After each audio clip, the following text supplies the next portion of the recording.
Buenos días a todos. Hoy, en otro capítulo de Café Crudo, vamos a hablar de los medios de comunicación tradicionales de Colombia. El cuarto poder en jaque, los medios, poder y verdad. Aquí en Café Crudo decimos la verdad sin filtros. Los medios tradicionales en Colombia siempre se les llamó el cuarto poder, los guardianes de la verdad, los vigilantes del poder. Pero ¿qué pasa si te digo que ese poder durante décadas fue el arquitecto silencioso de nuestra historia, que ponía y quitaba un presidente? Sí, toca decirlo. Y a la verdad a veces era un guión. La verdad que nos llegaba a nuestras casas era un simple guión estructurado. Por eso hoy en Café Crudo desenterraremos la historia no contada de los medios de comunicación en Colombia y la incomodidad que esto genera. Esto apenas comienza. Para hablar de los medios de comunicación en Colombia, primero debemos recurrir a la historia. Hoy nos adentramos a un terreno espinoso, sin duda, pero fundamental para entender a Colombia. El rol de sus medios de comunicación, un sector que desde sus inicios ha estado íntimamente ligado a las élites y al poder. La prensa de Colombia nació en gran medida como prensa de partidos políticos. Los periódicos eran la voz de los liberales o los conservadores, dependiendo del gobierno de turno de su momento.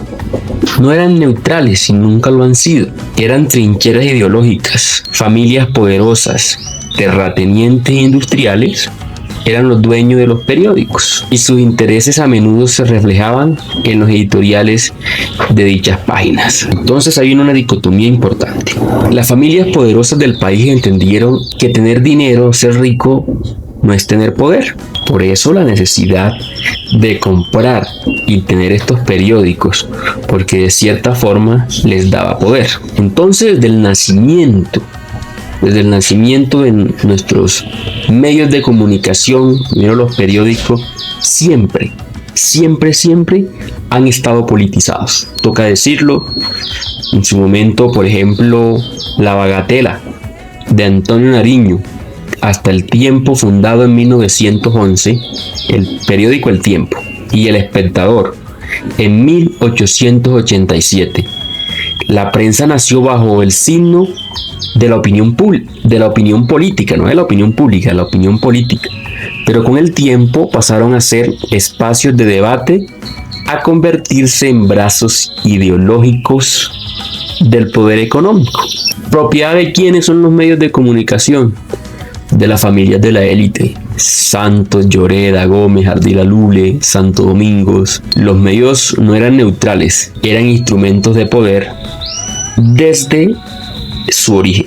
Ahora bien, la llegada de los medios de comunicación, de la radio en los años 30 y la televisión en los 50, la influencia se masificó, pero la propiedad siguió siendo de las mismas personas. Además, los medios tenían bancos, industrias, tierras. Los mismos dueños de estos periódicos y de los medios de comunicación eran los mismos de todo el poder. Esto les dio un poder sin precedente. Fue en este contexto que se acuñó la frase el cuarto poder, el poder que vigila los otros tres poderes: legislativo, ejecutivo y judicial, de la estructura nuestra del Estado de Colombia. Se agregaron la frase el cuarto poder. La prensa, la radio y la televisión se autoproclamaban como los vigilantes de la democracia, la democracia más antigua del continente, porque nosotros no hemos tenido dictadura. Esos eran los golpes de pecho que se daban. La voz del pueblo, el vox populis, el contrapeso a los poderes ejecutivos, legislativos, judiciales, una idea poderosa, casi romántica. Una idea poderosa y casi romántica. Pero ¿fue siempre así la práctica? Eso es lo que vamos a ver. Toca decir una verdad, un facto, y es que aquí la prensa en Colombia quitaba y ponía presidente. Los medios de comunicación hacían eso. Aquí es donde comienza la narrativa incómoda. La crítica que muchos hacen es que durante décadas los grandes medios de comunicación en Colombia no fueron solo observadores, sino actores decisivos del ajedrez político. Les acusa de tener capacidad de poner y quitar presidentes. ¿Cómo? A través de la construcción de narrativas dominantes, exaltaban a ciertos candidatos, silenciaban a otros, magnificaban escándalos de unos y minimizaban los suyos o el candidato de los dueños de la prensa. Inventaban verdades. Entonces la opinión pública sin acceso a fuentes diversas era moldeada por lo que se veía y se escuchaba en los noticieros y se leía en los periódicos. Inventaban verdades, quizás no literalmente, pero sí enmarcaban la realidad, omitían información crucial o daban énfasis desproporcionados a ciertos eventos para favorecer agendas específicas. La verdad para muchos era un guión cuidadosamente elaborado. ¿Cómo así que inventaban verdades? Toca dar ejemplos. Vamos a dar 10 ejemplos de cómo inventaron verdades. Y en estos momentos uno se pregunta, bueno, ¿y esta gente cómo hacía eso? ¿Cómo hacía eso? Y hasta ahora que tenemos otros medios de comunicación, acceso a la tecnología, nos damos cuenta de cómo nos engañaron. La posverdad, después de 20 o 30 años de lo sucedido. El primero de estos, unos falsos positivos. En 2010, medios implicados como El Tiempo, RCN y Caracol, durante el gobierno Uribe, pues se ocultó y se minimizó sistemáticamente el escándalo de los falsos positivos.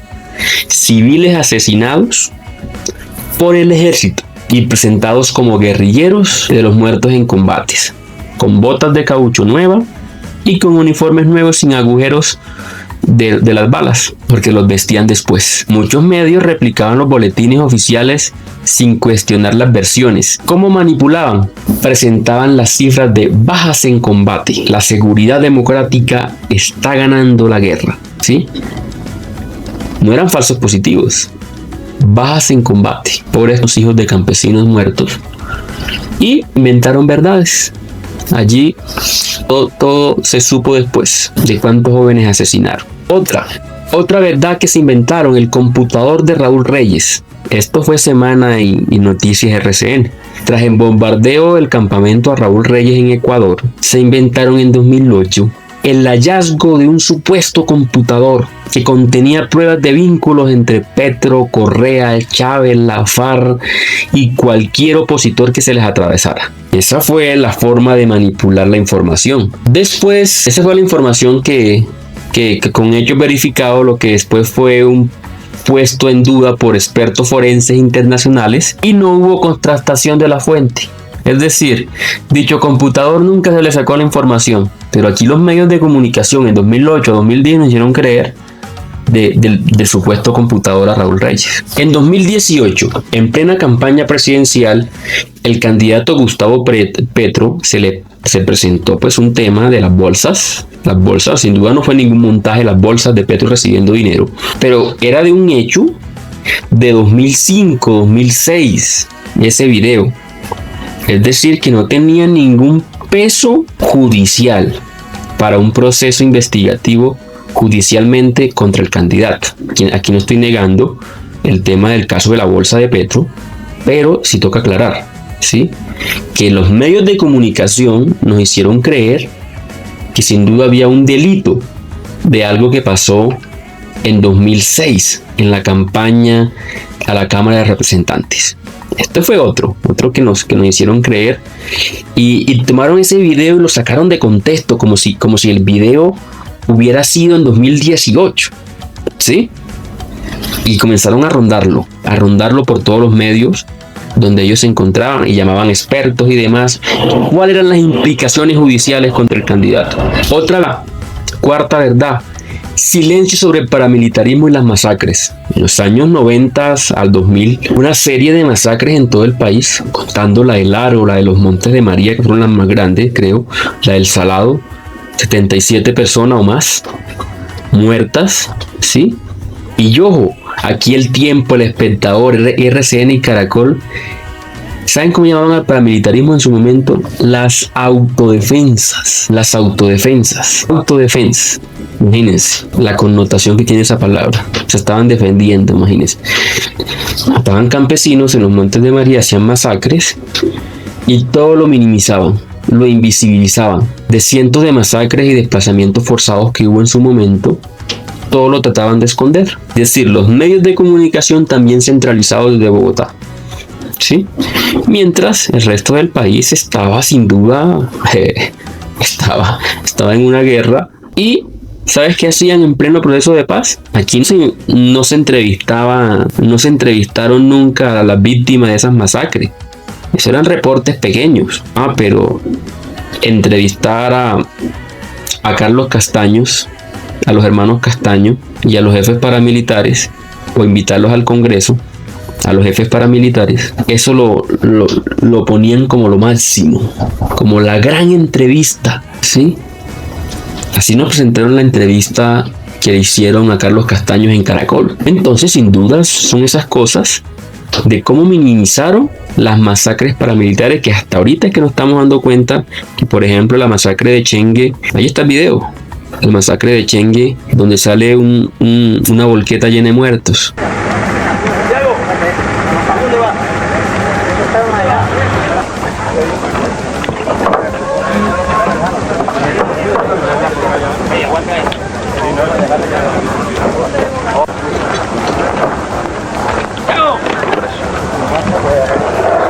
Aguante. Por ahora. Por allá.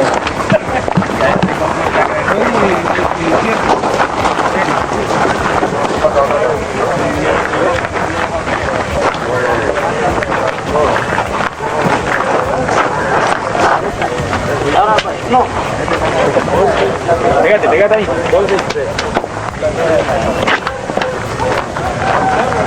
Diego.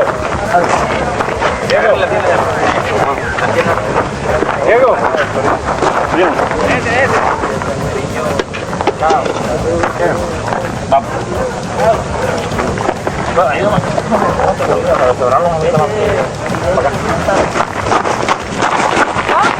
Silencio, Clara.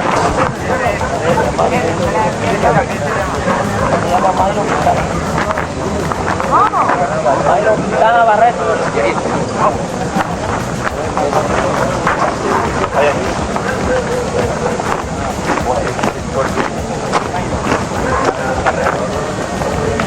Mayro, Quintana Barreto. Mayro. Gracias.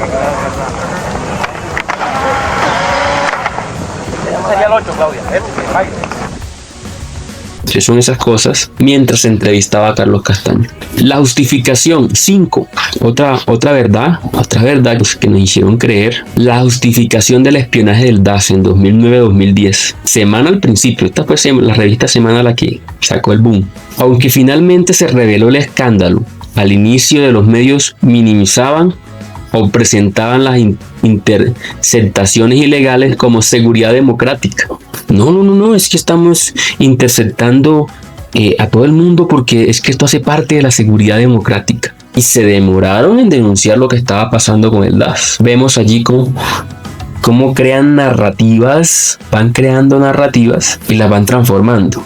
No, pero por ejemplo, esta sí estuvo buena, la de la verdad que se inventaron los medios y nos hicieron creer no el plebiscito en 2016. Le dijeron a las iglesias cristianas y a las partes conservadoras del país que si se votaba por el sí, se iba a legalizar el matrimonio gay. Iban a cerrar las iglesias, las iban a quemar.